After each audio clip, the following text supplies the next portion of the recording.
to the political history of the country. That shouldn't surprise you. And I'm talking about the history of apartheid and pre-apartheid, post-colonial. And in the 1990s, we basically made a distinction between 4 types of clusters of universities. The historically white universities, and there we separate between the historically Afrikaans universities, that's like simplified Dutch Afrikaans. Robert Thijssen says Afrikaans is a dialect of Dutch, but I think that's a bit annoying. Historically English universities. Now here's the thing, the historically Afrikaans, these are the oldest universities. They were all established in the 19th century, early 20th century. There are 4 historically Afrikaans universities, Stellenbosch, Pretoria, Free State, Northwest. There are 4 major historically English universities, Cape Town, Wits, KwaZulu-Natal, and Rhodes. Then, of course, the historically black universities that were set up in the 1960s as part of the apartheid ideology in the so-called homeland. So you had a university for each ethnic group, University of Zululand for the Zulu-speaking people, University in Transkei for the Xhosa-speaking, and so on. And then the universities of technology. Now, I'm just going to focus on these 2 because you have to understand the historically Afrikaans universities have been described as Volksuniversiteiten, universities for the nation. They were there to serve the needs of the nation. Which nation? Not the whole South African nation, the Afrikaner nation in the 1930s and 40s. And their missions were to train the teachers, the doctors, the nurses, the social workers, the priests, the attorneys, the civil servants for the Afrikaans, for the state. So they set up huge faculties and schools, colleges of law, schools of divinity, big schools of education. They're basically for professional training.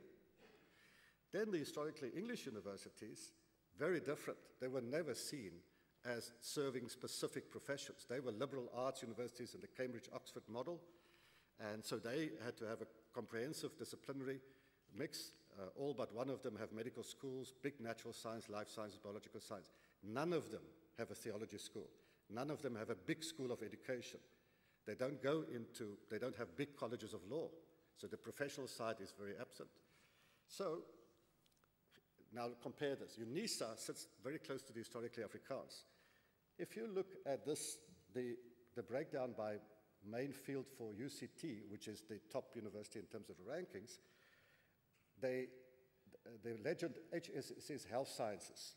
So 49% of the output of UCT in 2014 was in the health sciences, followed by another 31% in the natural sciences. And you can see how small is the social sciences, yellow, and ES is engineering and humanities. You can barely see the humanities at UCT. So this illustrates for you not only that, and that explains why they have a high presence in the Web of Science, because we know that the Web of Science covers the natural sciences and medical and health sciences very well, but they're not particularly good in fields like law and theology and so on. And then you have UNISA, which is also basically like the other Afrikaans universities. The social sciences, 41%, the humanities, 26%. And then you get the small natural sciences, and so it goes on. So this is the way that you look at this, for me, leads to a few conclusions. First of all, the shape of knowledge production, that's what I call this, the different shapes, the configurations of knowledge production at the universities, is a direct consequence of the historical missions. You cannot understand the differences in knowledge production between a UCT and a Stellenbosch and a Pretoria and the other universities if you don't understand something about the history of South African universities. And these different historical trajectories by themselves were linked to the political economy of science and higher education in the country. And I haven't even taken my analysis to the role of the historically Afrikaans University in establishing the apartheid ideology of the 1950s. And then the current funding framework now helps to reinforce this because it allows people to publish across all of this. So the bottom line for this first example is that it is unlikely that more South African universities will ever get into the rankings, not because they are not productive or good, some of them are good, some are not so good, but simply because of the shape and size of their institutional structures, which in turn reflects the past dependency of their histories. My second example is much shorter. So let's look at another field in doctoral production. There's a standard higher education indicator that you find in Eurostat, and when you start to compare countries across their doctoral production, the number of PhDs or doctoral students per 100,000 of the population in the interval between 25 and 34. That is the official Eurostat definition. And this standard indicator is produced by Eurostat for the EU countries, but also includes stats for other non-EU countries, so you'll find the statistics for South Africa there as well. Although it's not stated in some of the documents, you often see that people say that this indicator is one indicator of the state of the knowledge economy. So that would be the underlying construct, you would say. So it's a thin indicator of the knowledge economy, but it's one of them. So let me show you some comparative statistics. So this is the number of new doctoral graduates in descending order for the EU countries, and I've inserted South Africa there to give you an idea. For 2014, Germany produced 22,800 PhDs, followed by the United Kingdom. The kingdom part is cut off in my slide because I thought, let me allow for Brexit. That was not by design, that was by default, but I thought, well, they're halfway out anyway, so maybe next conference they're not counted. And then France, Italy, Spain, 5,900. And actually in South Africa in 2014, we produced 2,258 PhDs, which is more in absolute terms than Sweden, Belgium, Portugal, and Austria. But of course, this is unnormalized, so that means very little. So let's normalize it using the indicator, the new doctoral grads per 100,000, age category 25 to 34. Then Germany produces 228 per 100,000 in that age category. Denmark moves up, and then of course South Africa comes in at 24, which is very low. But you then get a very different distribution. Now, when we first started looking at these comparatives, of course we were struck by the very low figures for South Africa, and we wanted to try to explain it. And one of the first avenues to explore it was to look at this age category. Should we look at the age category between 25 and 34? And in fact, for South Africa, we shouldn't, because we have done previous studies at Crest which shows that the average age of a doctoral graduate in the country is 42. It falls outside of that interval. You can't use that interval for us. By the way, let me just say, you need to look at those figures. There are 5 or 6 European countries where the average age of doctoral graduations is also over 35. They should use a different age interval. And now, remember, in some countries, South Africa is one example, we have a very young population. We're skewed to the younger population. So if you take the higher age interval category, the indicator value will change. So I just corrected for that. That's quite easy. So now suddenly that 24 becomes 32.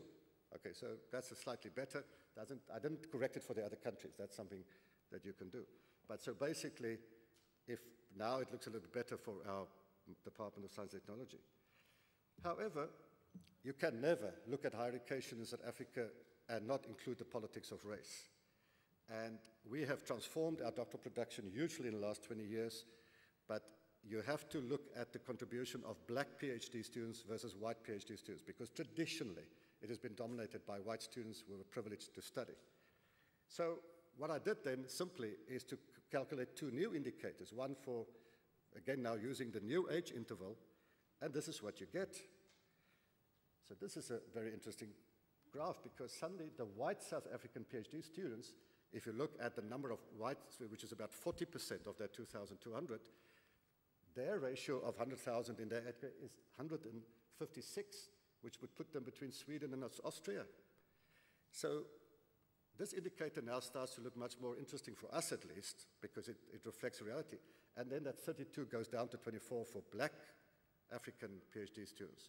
So this points to the fact that there are very different participation rates, which we know. We know that in terms of our black African school-going population and going to university, that there are much fewer students from honors, masters to PhD from the black category, if I use the word category, that go on for PhD studies. And here's another important thing to realize. In South Africa, 65% of students study while they work. They're part-time students. They cannot afford to study full-time. Now, why is that important? Because I just want to show you, we've done a big study last year to look at the progression and the pipeline. So this is just between masters and PhD. And in a nutshell, we tracked students over a period of 20 years. Only 16% of master students in South Africa that graduate goes on to do a PhD within 5 years. And then of those, only 39% ever complete. So if you take a cohort in 2001 of 6,600 master students, about 15 years later, there are only 400 that get a PhD. That's a huge dropout. That's the dripping pipeline. And it's worse for black students than white students. More white students progress from masters to PhDs. Now, why is that? Not rocket science. Because we did a survey and we asked the masters and doctoral students, honors master students, what are your sources of funding? And I just want to show you the honors degree in South Africa, like the English system, is the 4th year after the bachelor's. And we asked the students, what are their primary source of financial support for their studies? And the black students said 41% of them says they could get funding from their family support, savings. 70% for white students. They live in more affluent homes. They have more social and other capital. There are not big differences for all the other things. And even at the master's level, 38% versus 47%. All right, so you'll be glad that this is our long story to conclude the case. This indicator, the number of PhDs per 100,000 of population, cannot be used, first of all, without some correction across different higher education systems. But that is not even enough. The deeper and more interesting question is, what does this mean and how does one explain the relatively low figure? For this, we had to disaggregate it by race.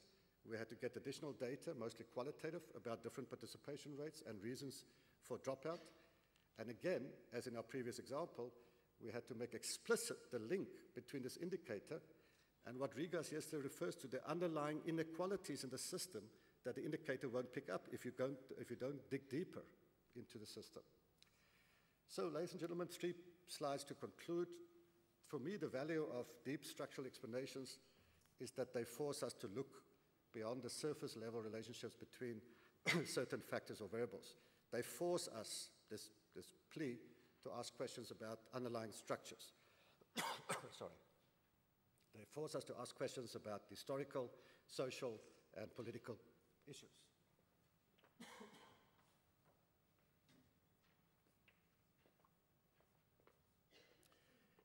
And these issues have co-produced the properties of the science systems that we study. My apologies. This kind of analysis requires a more comprehensive and in-depth understanding of a science system, and unfortunately very often is quite time-consuming. It is also more challenging methodologically, because in addition to standard scientometric and bibliometric techniques, we have to use historical analyses, the sociology of scientific communities, and political economy analysis. Scientometric indicators, this is my point, must be understood in context. This, of course, may have the rather provocative consequence that we need to retain a healthy skepticism of those indicators, such as the scores on a ranking system, that purport to be acontextual. And then to link to the main theme of the conference, one could also argue that this kind of analysis is even more important for countries on the periphery, but I think it's important to all countries, by the way. And the 2 reasons for that is that most of the scientometric indicators which we work with have been designed and developed in the North and specifically applied to really modern and postmodern or post-industrialized societies. The application in many developing countries, as the PhD example shows, is not straightforward. Current bibliometric analysis of science systems in Africa, for example, whether it be citation analysis, collaboration analysis, analysis of funding landscapes, will always be incomplete unless it takes into account the continuing legacies of colonial science, the effects of international funding regimes, the role of international aid agencies and philanthropies, and the way that they shape research agendas. And many of these historical factors continue, some of them in more subtle ways than others, to steer and shape knowledge production themselves.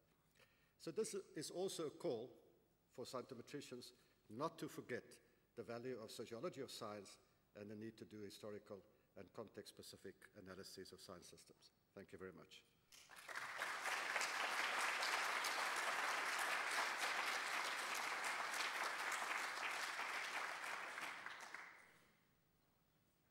Okay, now the floor is yours. What I propose is that we take groups of 3 questions in a row and not one by one. So who is starting the questioning? Who is awake enough?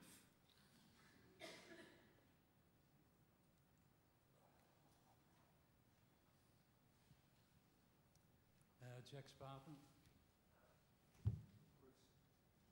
Does it work? Yes. Dutch Academy of Arts and Sciences. Thank you, Johann, for a very rich lecture and some very wise advice.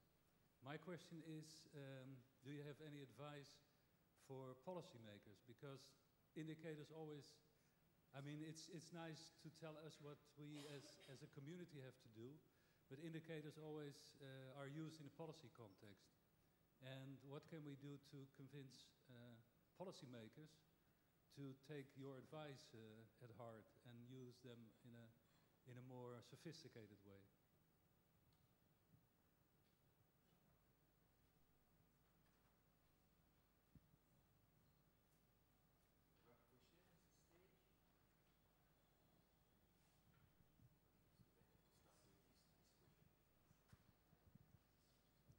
Yeah.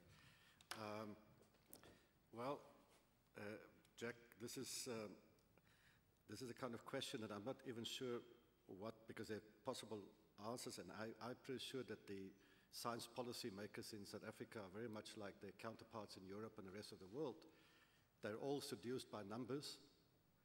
They love a metric because they don't have to think much further than to say this is the metric. And our own National Research Funding Organization 2 weeks ago sent out a template to all centers of excellence to fill in a set of metrics which made no sense from any sense of any point of view. I think it's the same thing that you have people in research management, whether it's at universities or in national funding agencies. They have very different interests to some extent. They have interests of promotion. They have to promote the institutions. And science, they have to promote science as a career. So they always want to use those metrics that show the best face of science and research. So you probably can't blame them. But just to give an example, at our own university, I've given advice to our DVC for Research, Deputy Vice. I said, please don't be swayed by the rankings, because there are 5, 6 ranking systems, and Stellenbosch looks different on each of them. At the next Senate meeting, he stands up and he says, great news, Stellenbosch has improved its position in rankings. 1 year later, we've gone down, and then he was quiet. So the problem is that I'm not even sure that they listen to our advice. That's the one thing. I think that they have such different interests. The second point is that as a center, and I know that CVTS also does that and other centers, we have started to run executive, you have to call it an executive program to get their interest. You can't just call it a normal program. So we now have executive seminars that we want to give for directors of research, research managers. At least educate, that sounds very arrogant, but train them a bit more in the basics of bibliometrics and scientometrics. And I think we have that as a community, we have that responsibility, because as we know, rankings have become pervasive. It's not going to go away in the near future. At least our responsibility is to make people more informed about it.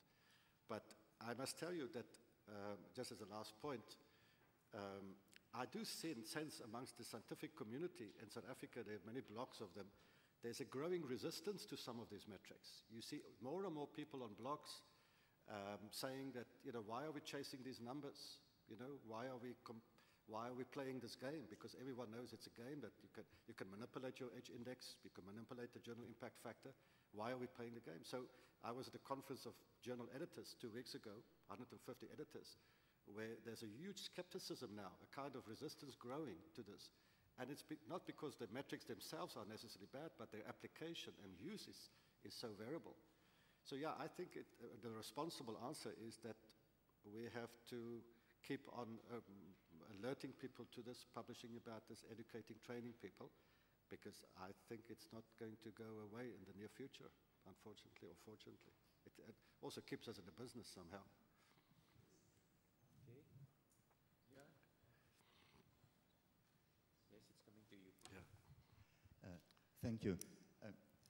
Johann, I'm a sociologist of science, and of course I'm a very happy sociologist of science right now.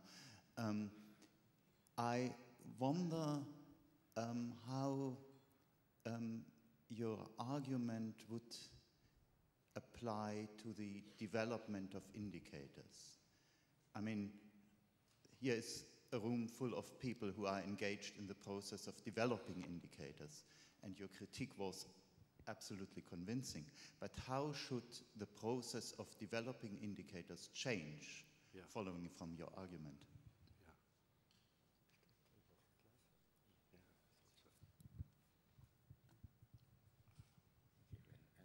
Okay. Increment. Thanks, Johann, for that question. Yeah. Well, perhaps two things. One is, I mean, many people in this room know, of course, that there have been alternative processes. The Bogota Manual is an example where people have tried to develop indicators from the south in response to Frascati and Oslo and so on. So, but that's like official efforts to do that. And I'm not sure how successful they have been. There's not been something similar in Africa, although some years ago, Roland Vast and Jacques Allard and I did a study for UNESCO where we tried to develop some alternative indicators. My response is twofold. One is that I don't have this romantic idea that OECD and Eurostat and UNESCO indicators will disappear. They serve a particular purpose, and at some level it's an important purpose. Now, this is the big question for me. What is the purpose when we use indicators? And I haven't really said much about this, but I think when you do research evaluation or evaluative bibliometrics, we do it for different purposes and at different levels of the science system. When you do it for comparative purposes across science systems or countries, then indicators have a certain role, and you need to make sure that you correct for obvious mistakes. Then you can still have some useful information. The first correction that I did for the PhD per 100,000, that at least allows me to compare at one level, and it did bring home to the science policymakers in South Africa that we're not doing well on the one hand with the 32, and the other thing is that if you disaggregate it by race and you see the huge difference between white participation 128, black 24, that the continuing legacy of apartheid needs to be addressed by the system. Now that of course is an imperative in our system, but it alerts you to something that is important, and that then leads to other things. But I must say, for me, more interestingly these days is that we work a lot with institutions, with universities, and they want to develop research and innovation indicator systems. And that is very context specific, because every university has its own mission, its own research vision, its own research strategy. And there we've actually developed university-specific indicators, which I think is not something peculiar to the South, but it means that we must understand that the purpose, and at that level, the purpose is not comparison. The purpose of developing indicators is for strategic planning and strategic learning and improving the research performance. And for that, you don't always need comparative indicators. You need reflexive indicators where you have a set of indicators for the institution that you track over time, that you see on these indicators, which 50% of those might be fairly well known and 50% might be peculiar to the institution. And then you can take into account epistemological differences between humanities, social science, etc. So I think we speak too little about the different purposes of R&D evaluation, and that helps us a little bit to say that means that the kind and the development then is determined by the purpose of what we want to achieve, if that's helpful.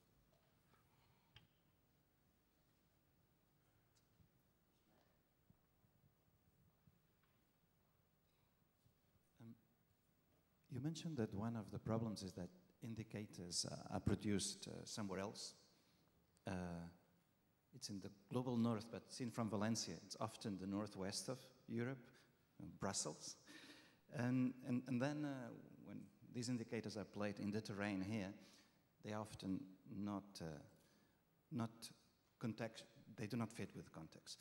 So, for example, in the case of the university, we can go and see the rector and say, well, look, there's a problem with these indicators, and we have these alternative indicators that reflect better the mission and our context. But the rector wants the indicators for policy, for justification. And then he has two types of indicators. The indicators that come from Brussels, which are legitimate, and the indicators that these people, you know, in the very bottom of the campus have made. And the indicators that come from Brussels serve his function of justification and legitimation of his decision. And our context indicators do not serve his purpose. They are not seen as legitimate for the community because we are from the periphery. So those contextual indicators have the problem of lack of legitimacy. How do we get out of this loop?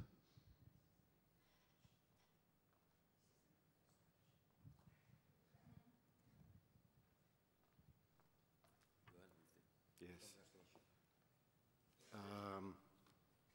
I think if I had the answer to that, Ishmael, then I would have another well-paying job.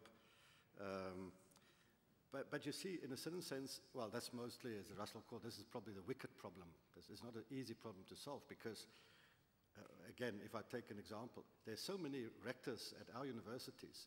Now, when they are appointed, they have a performance contract that is signed by the council, and then they have a set of indicators. And one of them is you must improve your position of university on the rankings. So, so the thing is that not only do they have a legitimacy, they start to impact on the performance appraisal systems in institutions, which, I mean, we know many of these indicators. The H-index, to my mind, is one of the best examples. The H-index, which has some value in some fields, and it was developed mostly in chemistry and physics, now our National Funding Agency wants to apply it to the humanities, and they find that, you know, the other day they said to us, put in your H-index, and I said, which one? And they said, what do you mean? I said, well, the Web of Science one, the Google Scholar one, the Scopus one, and they said, whatever one. So I took the highest one, of course, which means the least. So the problem is, I don't know whether we can play these games and win all of these games at the same time. My point is that you're quite right. It is about self-justification, and it's about promotion, and they have legitimacy. The analogy for me in the field of health is that the World Health Organization has a set of health indicators that has the same legitimacy, even though when I speak to the people who work in the health sciences field in South Africa, many of those indicators, when you go down and you study HIV and AIDS in Africa, some of those indicators don't make any sense. Yes, but it's a WHO indicator. So it's to my mind, it's a kind of false or limited legitimacy. And so I don't know what more you can do to try, except to try and persuade the people that they get a kind of universal legitimacy, which we know, we understand that because of globalization, internationalization, etc. But my approach to them is to say, okay, if you play that game and see where it gets you in the long term, in the medium to long term, how long can you sustain that game before you realize that some of this effort is futile? If you want to play another game, let's play the game of how can you use indicators to improve your university's performance in a set of specific indicators. Is that not more important than your own